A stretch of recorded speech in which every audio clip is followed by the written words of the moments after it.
Lesson 2 का part 1 में 2 stanza कल पढ़ाए थे पिछले वीडियो में। अब स्टैंजा 3 पढ़ना है, उसकी जो मीनिंग लिखी है आपको जो मीनिंग लिखनी है, स्टैंजा नहीं लिखना, सिर्फ मीनिंग लिखनी है, ठीक है। इसे पढ़ेंगे स्टैंजा को। स्टैंजा क्या है देखते हैं। In the world's broad life field of battle, ठीक लिखा है। In the world's broad life field of battle in the bivouac of life, ठीक। इसका अर्थ है, इसमें हमें कवि क्या कहता है, हमें अपनी तरफ से 2-3 शब्द ऐसे लगाने, एक लाइन पूरी एक वाक्य कैसा लगाना पड़ता है जो कवि कहता है। कवि कहता है कि कवि हमें इस स्टैंजा में सलाह दे रहा है। कैसी सलाह दे रहा है वो ऐसा आपको दिखेगा, ठीक।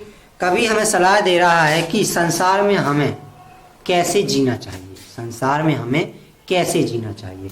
तो इस लाइन में कह रहा है in the world's broad field of battle in the bivouac of life, संसार में हमें कैसे जीना चाहिए या निर्वाह कैसे करना चाहिए।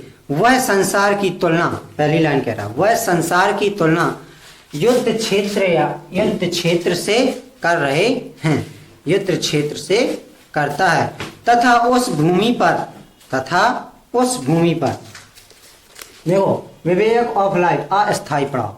कहता है कभी कि इस हमारे जीवन में क्या चलता है कि कैसे समझाता है कभी।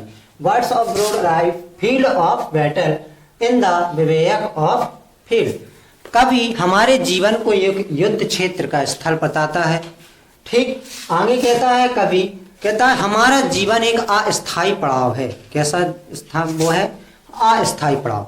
इसका मतलब अस्थायी पड़ाव का बहुत मतलब होते हैं, बहुत से। इसे हम ऐसे भी कह सकते हैं कि हमारा जीवन बहुत कम समय के लिए है, इसी जीवन को हमें कम समय में जीना है।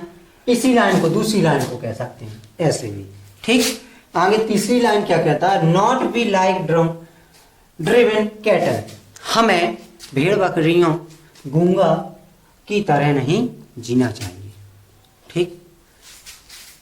इन a hero in the strife, strife मतलब होता है संघर्ष या कठिनाई, हीरो मतलब साहसी व्यक्ति या अपने जीवन में हम एक अच्छे व्यक्ति, ठीक। तो अगली लाइन लास्ट कह रहा हम अपने जीवन के या हम अपने जीवन में जो कठिनाइयाँ आती हैं हमारे रास्ते में उसके साहसी व्यक्ति बने, ये सलाह देता है। अब किताब ये तो हमने बता दिए मीनिंगों के तहत, अब इसको कहेंगे कैसे वो भी देख लो। तो in the world's broad field of battle in the bivouac of life, कभी कहता है कि वह संसार की तुलना रणभूमि मतलब युद्ध क्षेत्र से करता है तथा उस भूमि पर हमें जीवन का अस्थायी बताता है, अस्थायी पड़ाव बताता है। हमें कैसा बताता है वो, अस्थायी पड़ाव बताता है। आगे बी नॉट लाइक ड्रम driven cattle be a hero in the strife, ठीक। यह संघर्ष और कठिनाइयों से भरा हुआ है, यह संघर्ष व कठिनाइयों से भरा हुआ है। लोगों हमें गूंगे भेड़ बकरियों जैसा नहीं रहना चाहिए, हमें भेड़ बकरियों जैसा नहीं रहना चाहिए। या फिर इसे कह सकते हैं हमारे पास एक अपनी खुद की चेतना होती है, ठीक। अगला स्टैंजा 3 में आपका स्टैंजा ये लिखा है, मीनिंग ये लिखी है, इन मीनिंगों को लिख लीजिए, ठीक है। इसके बाद पढ़ते हैं स्टैंजा को, क्या अर्थ है इस स्टैंजा का, क्या बता रहा कभी हमें इस स्टैंजा के बारे में। देखिए किताबों में देखिए लेट अस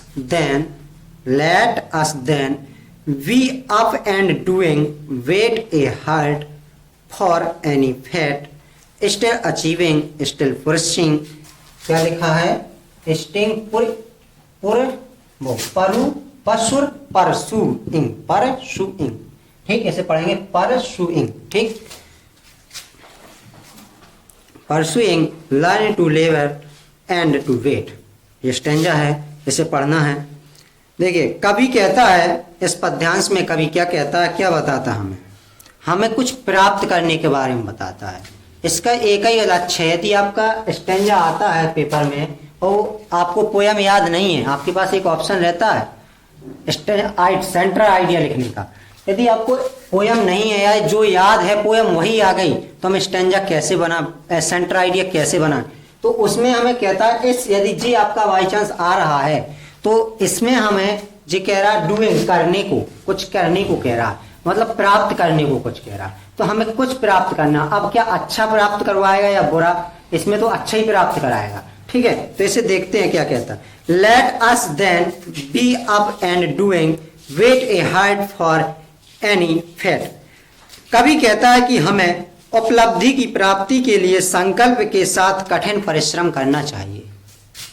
ठीक, कभी कहता है कि हमें उपलब्धि के साथ या हमें अपने जीवन के में प्राप्त करने के लिए, हमें प्राप्त करने के लिए कठिन परिश्रम और संकल्प की आवश्यकता होती है, ऐसे भी कहते हैं। ठीक, इसके बाद कहता है still achieving, still pursuing, learn to लेवर एंड टू वेट। कभी कहता हमारे रास्ते में आने वाली कठिनाइयां, हमारे रास्ते में आने वाली कठिनाइयां या आने वाली कठिनाइयों का सामना हमें साहस के साथ करना चाहिए, साहस के साथ करना चाहिए, परंतु हमें अपनी मेहनत के प्रति फल, मतलब हमें अपनी करी हुई मेहनत के लिए फल की विचार नहीं करनी चाहिए, हमें फल नहीं सोचना चाहिए कि फल कैसा मिलेगा। ठीक, last line, learn to labour and to wait. हमें सीखने के लिए निरंतर प्रयास करते रहना चाहिए, हमें कुछ सीखने के लिए निरंतर प्रयास करते रहना चाहिए और हमें फल के लिए धैर्य रखना चाहिए। ठीक है, समझ में क्लियर? ओके, कल मिलते हैं अगली वीडियो।